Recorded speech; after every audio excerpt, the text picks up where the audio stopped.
सलाम। इस Christmas, new year और संक्रांति के शुभ अवसर पर जीवा फर्टिलिटी आपके लिए लाए हैं 30% डिस्काउंट IVF पैकेज पर। इसके बारे में और जानकारी के लिए स्क्रीन पे जो भी नंबर्स आपको दिख रहे हैं उन पे अवश्य फोन कीजिए या आपके निकट जो भी जीवा फर्टिलिटी सेंटर है उस पर जरूर आइए। Thank you. आदाब, मेरा नाम डॉक्टर सुवर्चला है। मैं जीवा फर्टिलिटी सेंटर्स में साइंटिफिक डायरेक्टर हूँ। आज हम समझने की कोशिश करेंगे कि लो वॉल्यूम सीमन का होता क्या है और इसकी वजह से आप इनफर्टिलिटी के शिकार कैसे हो सकते हो। पहले अबनॉर्मल सीमन वॉल्यूम, जिसका नाम है हाइपोस्पर्मिया, उसके बारे में समझने के लिए हमें नॉर्मल वॉल्यूम जानना होगा।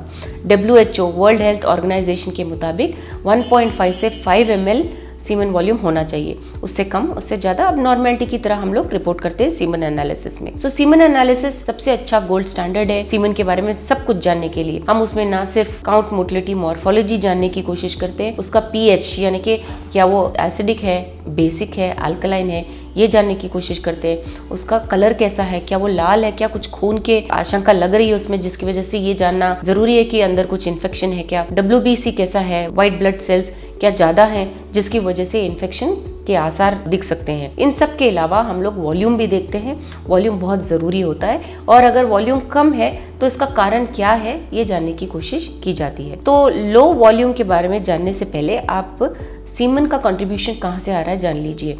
एक 5% केवल कंट्रीब्यूशन टेस्टिकल से आ रहा है। टेस्टिस में जहाँ स्पर्म्स बढ़ रहे हैं वहाँ से सिर्फ 5% आ रहा है, यानी कि स्पर्म्स वहाँ पे पैदा होते हैं, बहुत कम फ्लूइड के साथ वो वहाँ से निकलते हैं। सबसे ज़्यादा कंट्रीब्यूशन सेमिनल वेसिकल्स नामक छोटे से पार्ट करता है जो 60% कंट्रीब्यूट करता है। इसकी वजह से सेमिनल प्लाज्मा है जो सीमेन है उसमें फ्रक्टोज और एस्कॉर्बिक एसिड यानी विटामिन C का कंट्रीब्यूशन होता है और इसकी वजह से स्पर्म्स को एक मानिए जैसे न्यूट्रिशन मिलता है आगे बढ़ने के लिए, मोटिलिटी वहाँ से बहुत ज़्यादा बढ़ती है। जब वहाँ से निकलते हैं तो प्रोस्टेट भी बहुत इंपॉर्टेंट ऑर्गन होता है जहाँ से 30% कंट्रीब्यूशन होता है। प्रोस्टेट उसे zinc, fatty acid, cholesterol contribute करता है सेमिनल फ्लूइड को, इससे भी स्पर्म्स में न्यूट्रिशन की मात्रा ज़्यादा बढ़ती है। आखिरी में बल्बो यूरेथ्रल ग्लैंड करके होता है जो सिर्फ 5% कंट्रीब्यूट करता है, बट ये ऑर्गन भी बहुत ज़रूरी होता है सेमिनल फ्लूइड के वॉल्यूम के लिए।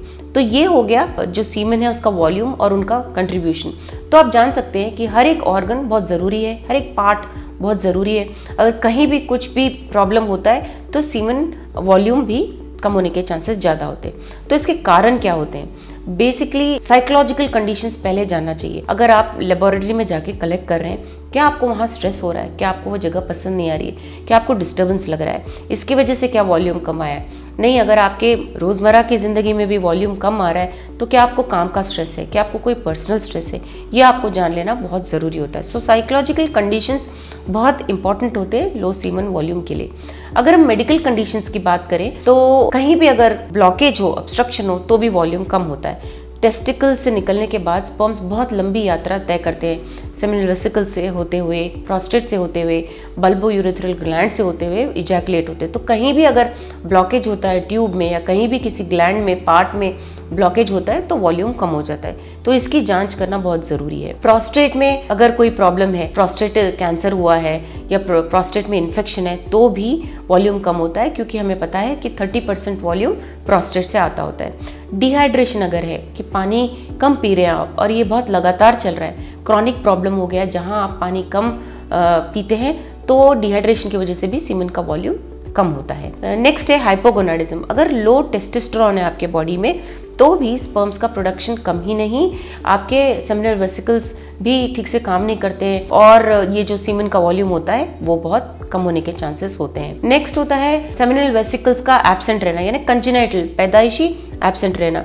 तो सेमिनल वेसिकल्स जहाँ पे 60% वॉल्यूम में योगदान दे रहे हैं और जिसकी वजह से उसका pH यानी कि जो एल्कलिनिटी है वो बरकरार रह रहा है, अगर वो ना हो तो सीमन का वॉल्यूम बहुत कम हो जाता है। सोचिए कि 60% कम हो रहा है और यही नहीं, सीमन का जो pH है वो भी एसिडिक हो जाता है। सीमन को अल्कलाइन रहना चाहिए पर सेमिनल वेसिकल्स के एब्सेंट में वो एसिडिक हो जाता है। नेक्स्ट होता है रेट्रोग्रेड इजैकुलेशन।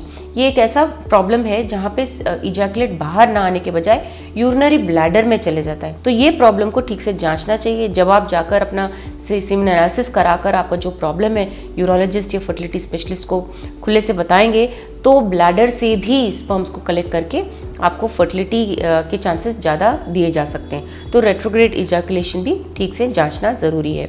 नेक्स्ट है और बहुत ज़रूरी फैक्टर है जेनेटिक प्रॉब्लम्स या अबनॉर्मैलिटीज़ अगर हों, जैसे क्लाइनफिल्टर सिंड्रोम जिसमें एक्स्ट्रा एक्स क्रोमोसोम होता है, आकार वगैरह ठीक होता है, सीमेन ठीक से आ रहा होता है बट वॉल्यूम बहुत कम होता है, जेनेटिक प्रॉब्लम भी इसका कारण बन सकता है। तो ये सब हमें जांचने के बाद ही ये सोचना चाहिए कि प्रॉब्लम कहाँ पे है। तो इसका सोल्यूशन क्या है, क्या हम इसे ठीक कर सकते हैं? ठीक करने के लिए ग्रास रूट लेवल से शुरू करना पड़ेगा आपको, यानी कि क्या कोई साइकोलॉजिकल इशू है, क्या आपको कोई स्ट्रेस है जिसकी वजह से आप ठीक से इजैकुलेट नहीं कर पा रहे हैं, जिससे वॉल्यूम कम हो रहा है, ये आपको जांच लेना बहुत ज़रूरी है।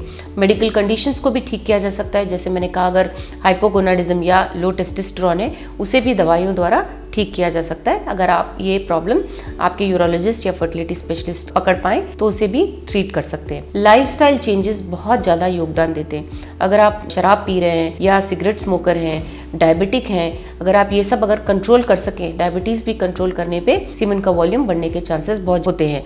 एक स्टडी ने दिखाया कि केवल 12% बॉडी फैट अगर एक पुरुष ने कम किया तो उसके सीमेन वॉल्यूम बढ़ने के चांसेस ज़्यादा होते हैं। ये सिर्फ बॉडी फैट कम होने की वजह से नहीं, लाइफस्टाइल चेंजेस की वजह से होते हैं। यानी कि एक्सरसाइज कर रहे हैं आप, ठीक से फूड खा रहे हैं, पौष्टिक आहार ले रहे हैं, पिज़्ज़ाज, बर्गर्स, ये जो कोक वगैरह है, कॉफ़ी वगैरह कम कर रहे हैं, तो आपके लाइफस्टाइल चेंजेस ही नहीं, हेल्थ में भी फ़र्क पड़ता है, जिससे आपके वॉल्यूम में बढ़ोतरी होने के चांसेस होते हैं। इसके बारे में अगर आपको और इन्फॉर्मेशन चाहिए ज़रूर जीवा फर्टिलिटी सेंटर्स आइए। Thank you. हमने इस वीडियो बनाने के लिए बहुत मुशक्कत की है, मेहरबानी करके हमें लाइक और सब्सक्राइब ज़रूर कीजिएगा। शुक्रिया।